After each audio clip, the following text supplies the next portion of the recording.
Take a closer look at the images before you.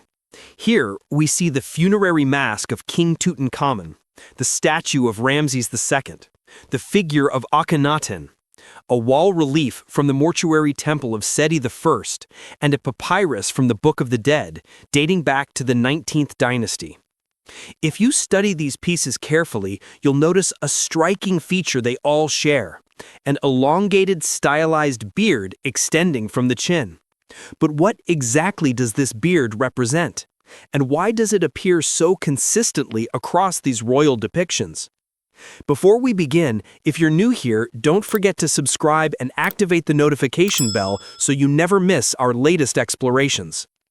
Today, while seeing someone grow their hair or beard may seem completely ordinary, in ancient Egypt, the meaning behind such features was profoundly different. The culture surrounding hair in ancient Egypt went through dramatic transformations. In the pre-dynastic era, nearly everyone allowed their hair and beards to grow freely. If we look, for instance, at the famous Narmer palette and study it closely, we see that the king himself wears a long beard. The men in the procession before him, and even the guards, also appear with full beards. Even their enemies, depicted in battle, are shown with facial and body hair. Perhaps the only figure without a beard is the young boy standing behind the king, holding his sandals, likely because of his age. So, from this example, we can assume that during this early period, wearing natural hair and a beard was entirely normal across society. But at the dawn of the dynastic age, everything changed. Growing a beard became almost entirely prohibited, and certain groups, such as priests, were required to shave every hair on their bodies, even their eyebrows. Because this left their appearance somewhat unusual, they often darkened their brows with caul to maintain a more natural look. This shift makes it easy to distinguish Egyptians from foreigners in the art of that era.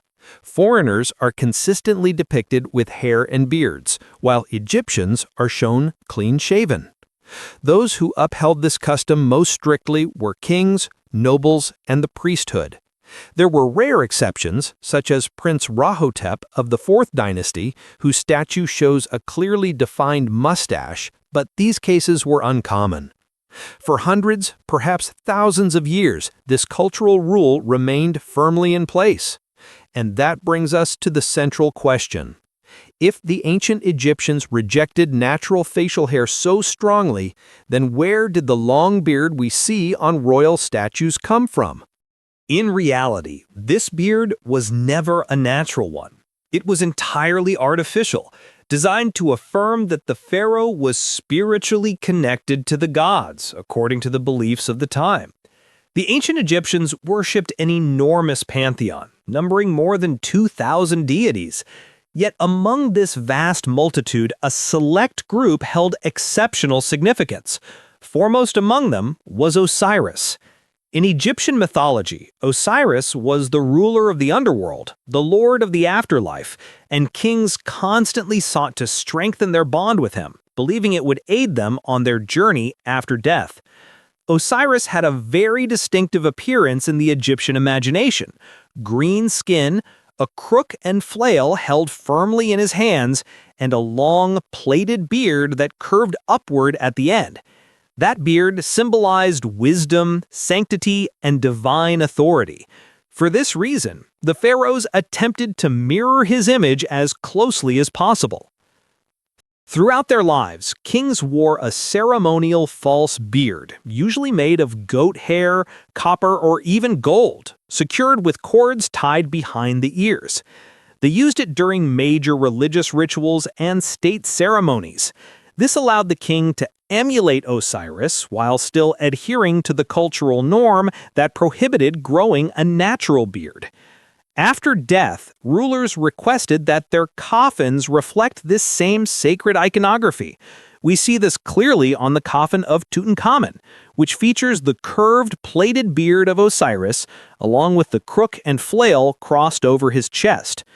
It's worth noting that this curved beard wasn't exclusive to Osiris alone. Other deities, such as Geb, the god of the earth, and Shu, the god of air, were depicted with the same form.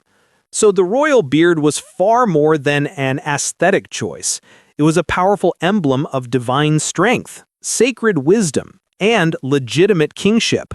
In short, it elevated the pharaoh's image, placing him symbolically among the gods and above ordinary mortals.